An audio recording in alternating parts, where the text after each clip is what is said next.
tous, on est dimanche et comme chaque dimanche, on se retrouve ensemble pour jardiner. Aujourd'hui, au programme, on va voir ensemble les tâches à effectuer début décembre au potager. On verra la liste des semis de décembre, comment aussi repiquer des carottes et des navets. On verra également la liste des plantations et enfin, on fera le point des tâches d'entretien. Le dimanche au potager, ça commence maintenant!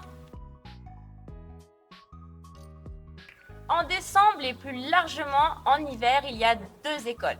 Ceux qui décident de laisser la terre, tous les bacs, les parcelles au repos et ceux qui cultivent la terre, les parcelles. Moi, je suis des deux écoles. Il y a une partie que je cultive et une partie que je mets au repos total. Ceux qui, par exemple, ont accueilli des plantes qui ont montré des signes de faiblesse, comme celles où on a pu voir des feuilles très jaunes, ou alors les bacs dans lesquels il y a eu des maladies cryptogamiques, ou carrément des plantes comme les courgettes cette année qui n'ont pas réussi à se développer dans un certain bac. Donc là, je vais le mettre au repos. Mais quoi qu'il arrive, tous les 2 ans, je mets le bac au repos. Si cette année, je cultive en hiver, l'année prochaine, je n'y cultiverai pas. Alors, on commence par le point récolte. Car au fur et à mesure que l'on récolte, on libère de l'espace qui nous permettra, donc suivant l'une ou deux écoles, de cultiver ou de laisser le bac en repos.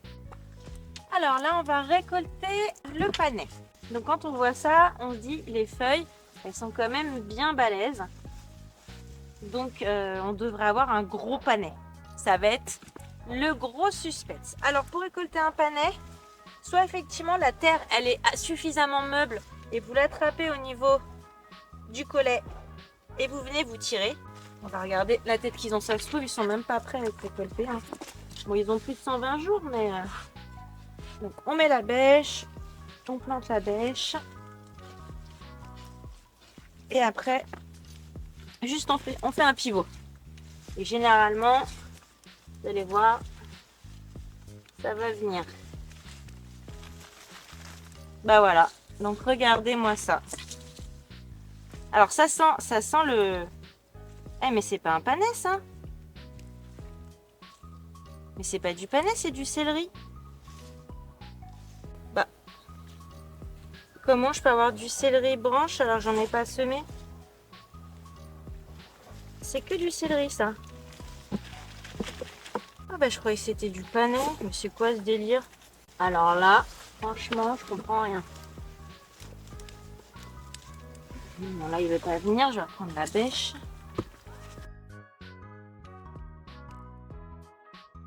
Ah ouais, c'est du céleri. J'ai cru que c'était du panais. Non mais trop la honte. Les feuilles se ressemblent en plus. Mais non, mais c'est du céleri en fait. Mais comment il est arrivé jusque là, lui? Je me suis trompée dans les graines.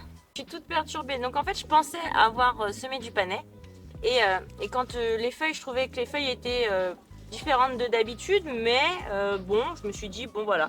Et à chaque fois que je regardais, je me disais, c'est quand même bizarre et tout. Il est un peu étrange ce panais cette année. Mais bon, je me suis dit, quand je le sentais, ça sentait plus ou moins le panais. Et là, je le déterre. Et qu'est-ce que j'ai? En fait, je me rends compte que rien qu'à l'odeur, c'est du céleri, il n'y a aucun doute. Donc là, j'ai du céleri branche.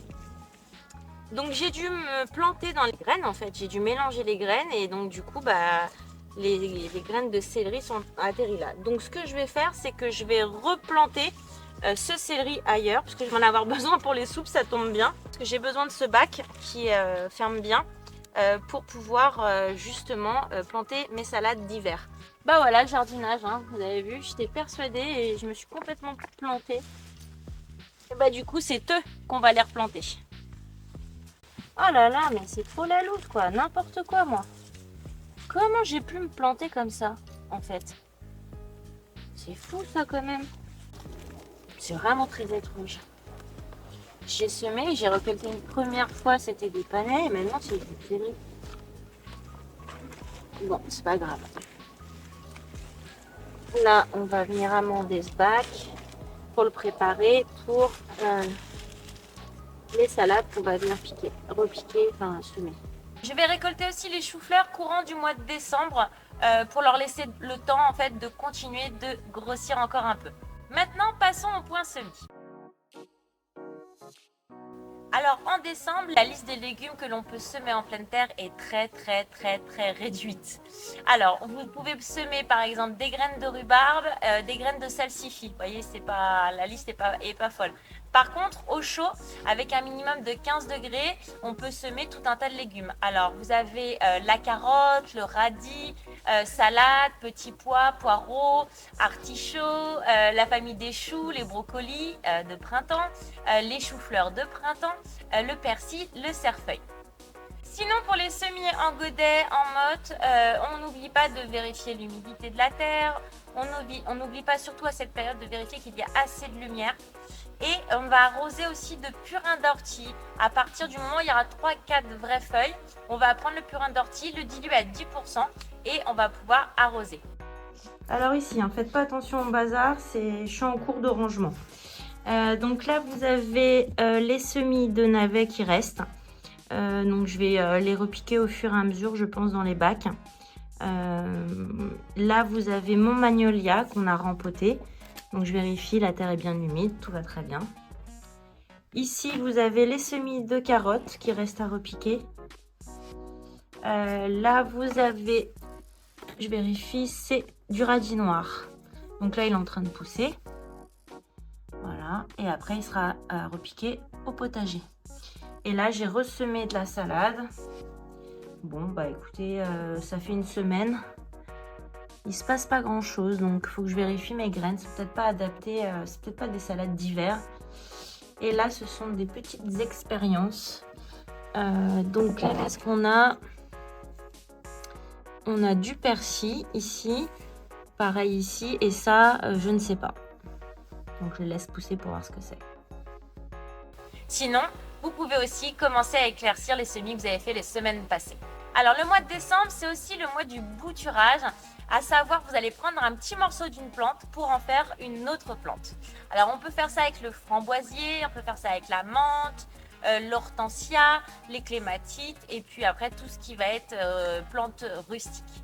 Alors, si vous voulez multiplier des vivaces, vous pouvez aussi le faire par la division, à savoir vous prenez la motte et vous allez couper la motte en plusieurs petites mottes et après, allez replanter chacune des mottes où vous le souhaitez.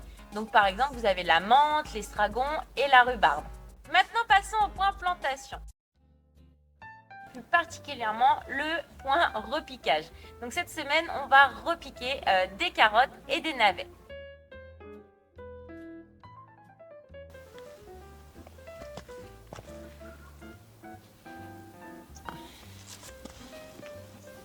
Donc là, je vais repiquer des semis de carottes parce que moi, j'ai des difficultés à faire germer les graines directement dans la terre.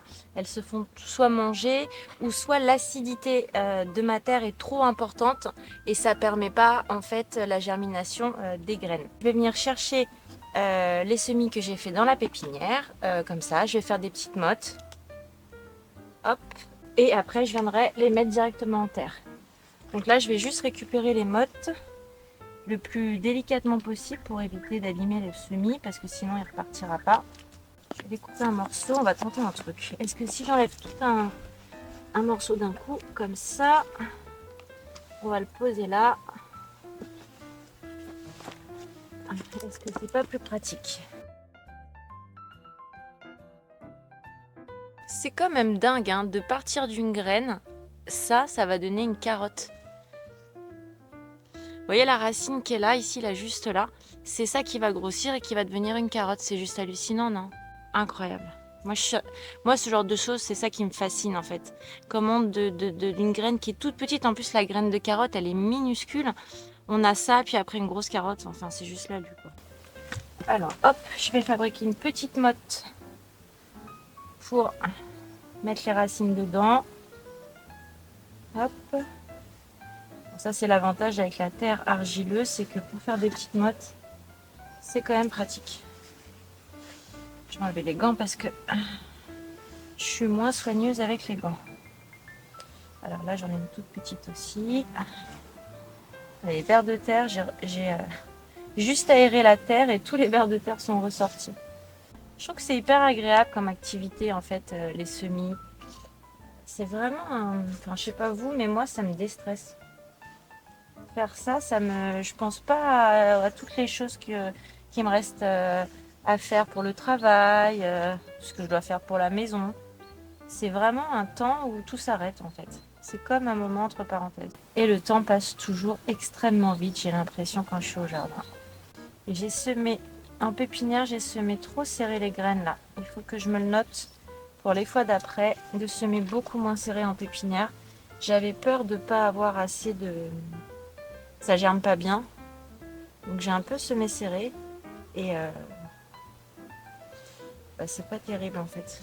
Je galère un peu à faire mes petites mottes. Donc je pense que la prochaine fois, je vais les semer en godet ou en mini-motte. Plutôt, je vais faire des mini-mottes. Et au lieu de faire la pépinière, ça sera plus pratique si je les fais en mini-motte. Là, vous voyez, si j'avais déjà eu les mini-mottes, j'aurais déterré, on les aurait déjà repiquées. On aurait gagné un temps fou. Hop. Donc normalement, en fait, quand on repique un légume au potager, il doit avoir 2 à 3 vraies feuilles. Là, pour être honnête, la plantule de carotte, elle est vraiment très. Elle a une vraie feuille et une deuxième qui arrive là. Donc là, c'est un peu limite quand même. Mais comme c'est un semis de carottes et les semis de carottes sont pas censés être faits en godet, en pépinière, mais plutôt directement en pleine terre, du coup, on peut se permettre. Mais voilà.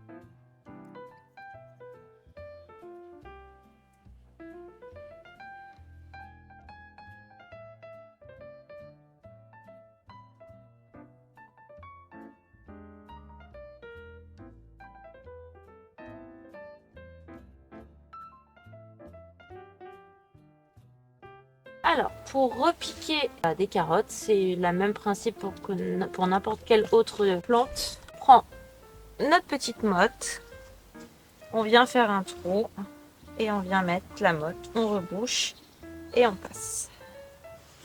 On fait un trou, on met la motte, on rebouche et on passe. On fait un trou, on met la motte, on rebouche et on passe. Alors c'est pas du tout conventionnel comme type de jardinage. Je suis persuadée que si mon grand-père me voyait faire ça, il me dirait que j'ai marché sur la tête. Un légume racine, ça ne se repique pas. Ça sème en pleine terre. Mais bon, moi je dois dire que j'ai du mal. En plus la terre étant argileuse, la carotte, c'est pas trop son truc. Donc voilà, je triche un petit peu. La seule méthode qui me permet d'avoir des carottes en fait. Sinon, ça pousse pas.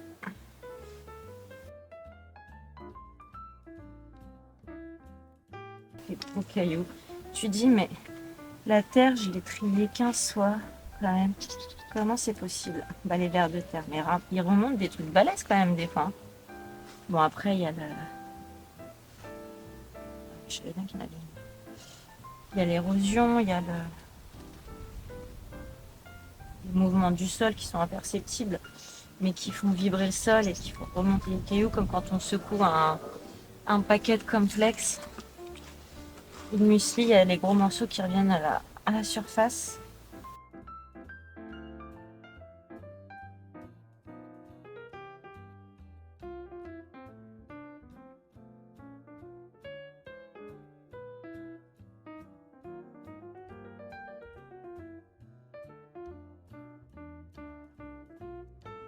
Alors, maintenant qu'on a fait les carottes, on va aussi faire les navets de la même manière. Alors là, ça me paraît plus simple parce qu'ils ont été mieux semés en ligne, j'ai l'impression.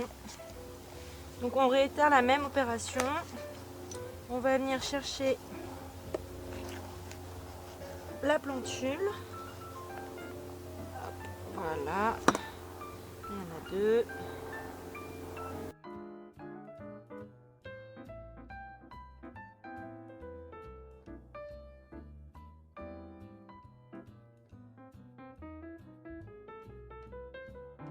La différence avec le repiquage pour la carotte elle est très peu enterrée et le navet beaucoup plus enterré. Bon, déjà on voit la différence, ils sont beaucoup plus gros forcément. Et là on va enterrer jusqu'au cotylédon presque. Hop.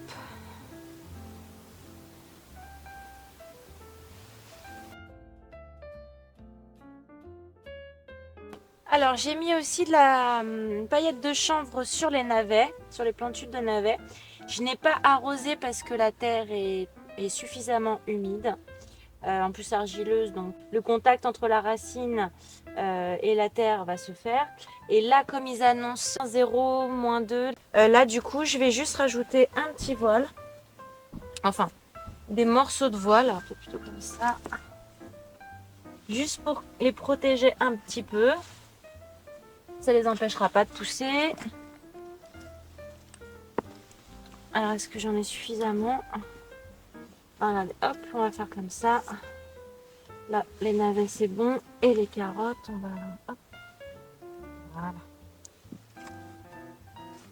Je vais juste l'enterrer un petit peu sur les côtés pour qu'ils ne s'envolent pas.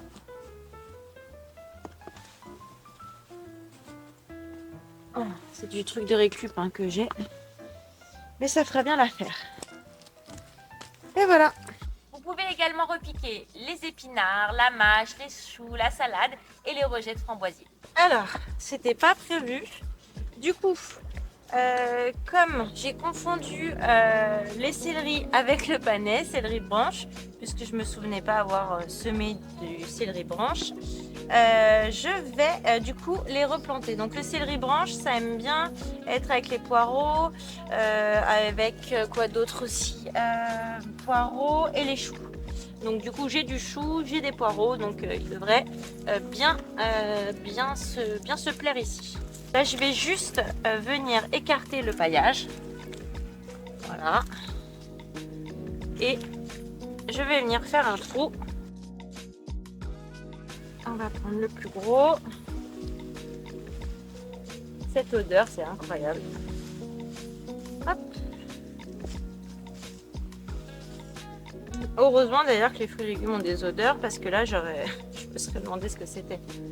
Alors comment c'est là? Non, encore pas assez profond. Donc il faut enterrer, vous le renterrer comme il était, c'est-à-dire jusqu'au collet. Hop. Voilà, là. Encore un peu, les racines, il faut éviter qu'elles soient trop tordues.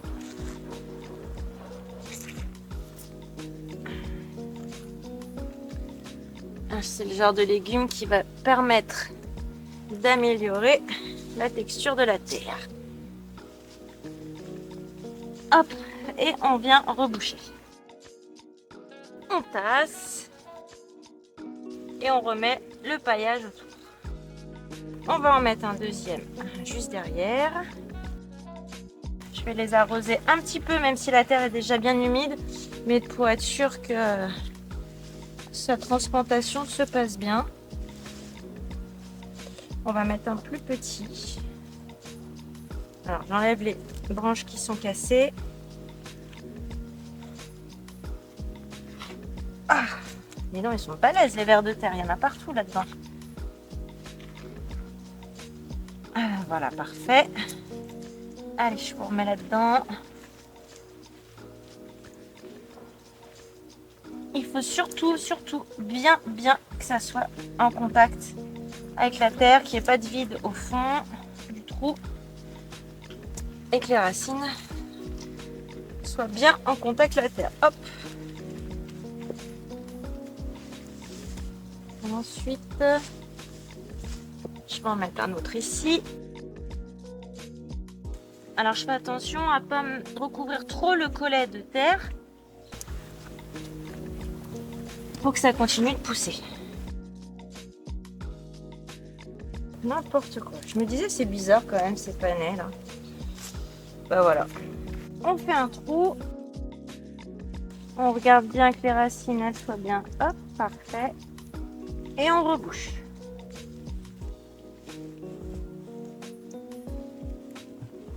On tasse. Vous voyez que ça arrive là, à ce niveau-là. Et après, on peut remettre le paillage. Voyons maintenant ce que l'on peut planter en décembre, hors jour de gel. Et bien sûr, il est toujours préférable de planter un jour ensoleillé.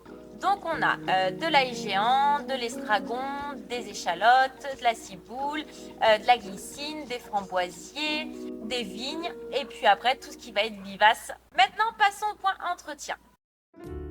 Alors, une de nos préoccupations principales en ce moment, c'est de nettoyer, que ce soit les parterres, les bordures, les massifs, les outils, les équipements, les cabanes, les parcelles, on nettoie tout.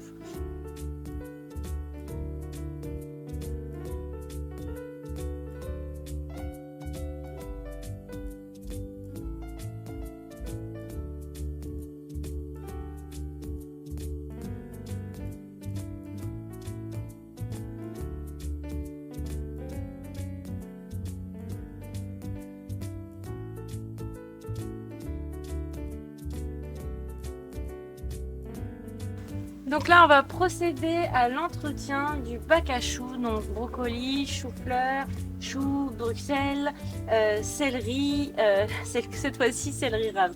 Donc je vais enlever le filet et puis je vais venir du coup griffer la terre, mettre du fumier et bien repailler parce qu'on attend des températures plus basses dans les jours à venir. Donc je voudrais protéger mes choux. Allez, c'est parti. Donc on commence par enlever le filet.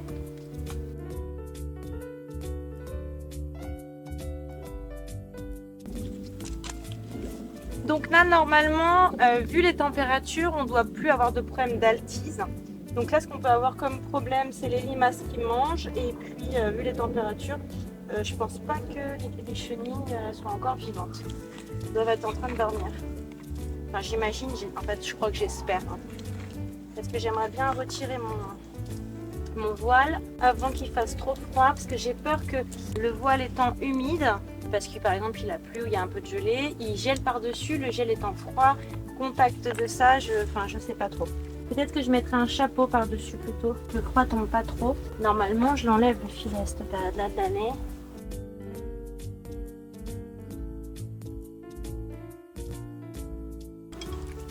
Donc là c'est du céleri rave. Donc là on le voit, il est là, il n'est pas assez gros encore. Je vais retirer les branches et je vais venir griffer un petit peu tout autour.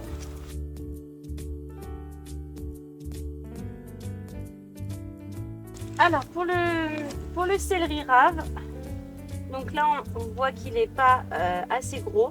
Donc ce qu'on va faire, c'est qu'on va venir le protéger à la fois en fait avec, vous pouvez le faire avec un compost bien frais. Un compost avec un mélange de paille et vous venez recouvrir. En fermentant, ça va dégager de la chaleur et ça va permettre à votre plante de ne pas prendre le froid et en même temps d'être nourrie. Moi, je vais y mettre un mélange de compost bien décomposé et de fumier bien décomposé tout autour. Que je vais un peu mélanger à la terre. Je vais venir buter le céleri. Hop. J'en ai un autre en dessous ici. Je retire les petites branches qui sont cassées qui pourraient pourrir. Et je vais venir faire pareil. Mettre du fumier et du compost bien décomposé. Vous pouvez le mettre en frais hein, si vous l'avez en frais. Ça sera même peut-être plus approprié. J'en ai pas dispo. Et pareil, hop, je vais venir bien buter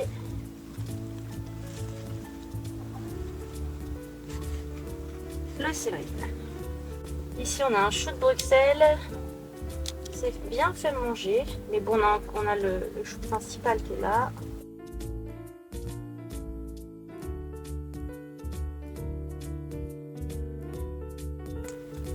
Là, vous avez du brocoli. Alors, il est en train de changer de couleur et en même temps, il s'est fait dévorer. Donc, c'est pour ça qu'on a des petits points noirs là. J'enlève quelques feuilles en bas. Pareil, pour... Qu'est-ce qu'il y a comme limace cette année? Excusez-moi, j'ai pas fini ma phrase. Donc là, j'enlève les feuilles du bas qui sont abîmées, qui pourraient fatiguer le plant. En même temps, les feuilles, elles vont nourrir. Et là, de la même manière, au pied du plant, je vais mettre un peu de fumier. Pareil, tous les choux, j'enlève les premières feuilles du bas qui ont été mangées, je les laisse au sol.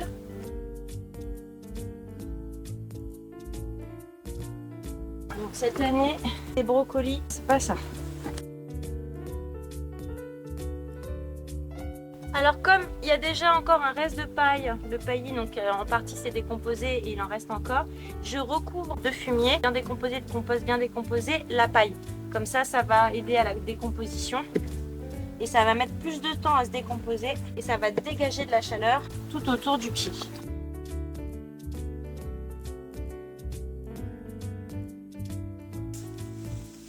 Et maintenant, on va venir mettre la paille et on va pas faire semblant, on va en mettre une bonne couche. Alors petit à petit, pour vraiment bien protéger, donc on y va quoi. Le fait d'avoir enlevé les feuilles du bas, en fait ça nous permet d'avoir comme un petit niveau. On met la paille, les feuilles sont pas en contact de la paille, il y a moins de risque qu'elles pourrissent sous la paille.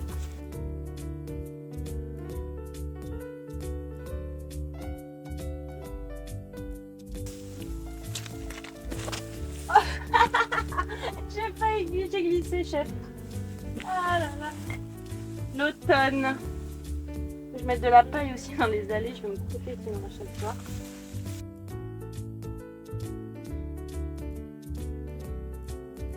On a une bonne couche bien épaisse de paille qui va protéger notre bac. On passe notre temps à ramasser les feuilles mortes puisqu'elles vont nous servir de paillage en fait pour mettre dans les bacs et aussi également pour nourrir la terre. On va couper les bois morts, les fleurs fanées. On va retirer les derniers plants qui ne donnent plus. On va désherber. On va faucher les engrais verts qu'on a semés fin août, début septembre pour les enfouir dans le sol afin de nourrir notre sol puisqu'on reste vraiment focus sur nourrir le sol, nourrir le sol, nourrir le sol. Donc pour les engrais verts, vous les broyez et vous les intégrez directement dans la terre et vous recouvrez le tout de paille. Une de nos autres préoccupations en décembre, ça va être le rangement des outils, des équipements, de la maisonnée ou votre espace de stockage. Et dedans, il y a aussi les graines. Donc, on va courant décembre continuer de récupérer les graines des plantes qui sont en cours de séchage. Et on va commencer aussi à ranger, faire l'inventaire, trier, ce qui nous permettra de savoir quoi acheter pour la saison prochaine. Donc si vous voulez récupérer les graines de capucine, vous voyez, elles sont là. Il n'y a plus qu'à les récolter. Vous tirez dessus. Hop. Et vous les mettez à sécher. Là, il y en a plein. Des fois, juste à secouer la tige, la branche, ça tombe. Les graines tombent. Elle a pris un petit coup de gel, la capucine. Elles sont encore de belles couleurs, les fleurs, même si elles ont gelé un peu. Regardez, vous voyez, hop, elles tombent. Ça se ressème assez facilement tout seul en fait.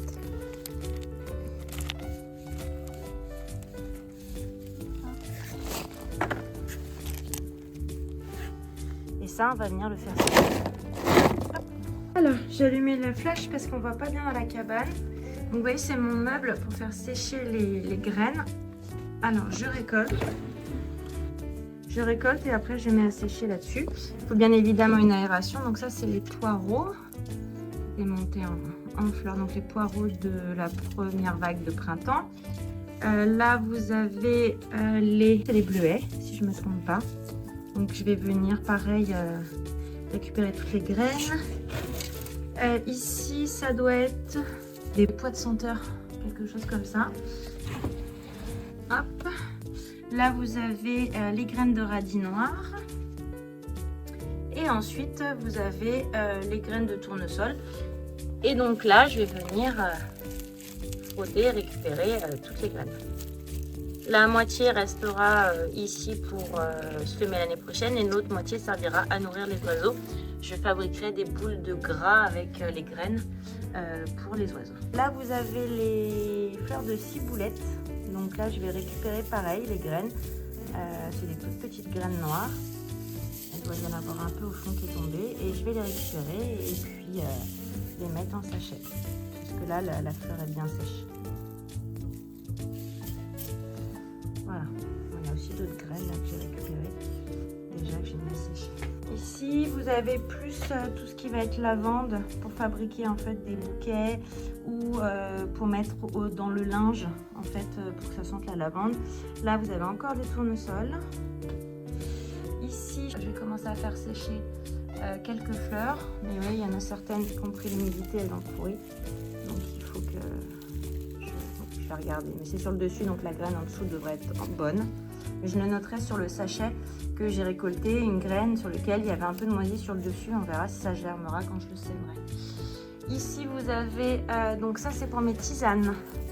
Ça c'est de la verveine citronnée que je fais sécher pour après mettre en tisane. Ici, vous avez du thym et là-bas du romarin qui sèche. Et là, sont pour les graines. Donc là, ce sont des cosmos pour récupérer les graines. Ici, vous avez les noisettes qui sèchent. Une fois qu'elles auront bien séché, je vais venir les décortiquer toutes. Et puis après, les mettre à l'intérieur. Et là, vous avez ma petite expérience. Et donc, j'ai mis en fait de la biomasse, c'est-à-dire, voilà, grosso modo, c'est des tournesols et des pommes de terre et de la paille. Et regardez. Voilà. Donc, je laisse ça comme ça pour voir ce que ça dit et pour que ça soit assez gros pour être piqué, on va dire, au mois de mars. Et notre dernière préoccupation, et pas des moindres, c'est le froid, les intempéries. On doit surveiller constamment la météo pour adapter nos protections. Alors, on surveille les paillages, on surveille l'étanchéité des serres, des châssis. On regarde que les protections sont bien adaptées à la plante et bien adaptées, on va dire, au climat et aux températures. D'ailleurs, j'avais fait une vidéo sur le sujet il y a quelques semaines, donc n'hésitez pas à la regarder pour trouver toutes ces informations. Donc voilà, sur décembre, en fait, on a quand même pas mal de choses. On peut commencer aussi à réfléchir au plan du jardin pour la saison printemps 2024. Moi, je m'en occuperai en janvier parce que décembre, en fait, on est toujours très occupé, surtout avec Noël et le jour de l'an. Donc, on va dire que les 15 premiers jours de décembre, effectivement, je vais m'occuper du potager, mais ensuite, je m'occuperai de Noël et du jour de l'an. Voilà quoi et comment faire au potager début décembre est bientôt terminé. Je vais vous laisser liker et vous abonner. Ça fait toujours chaud au cœur. En attendant la prochaine vidéo, prenez soin de vous et surtout, n'oubliez pas, faites de votre alimentation votre première médecine. Ciao, ciao!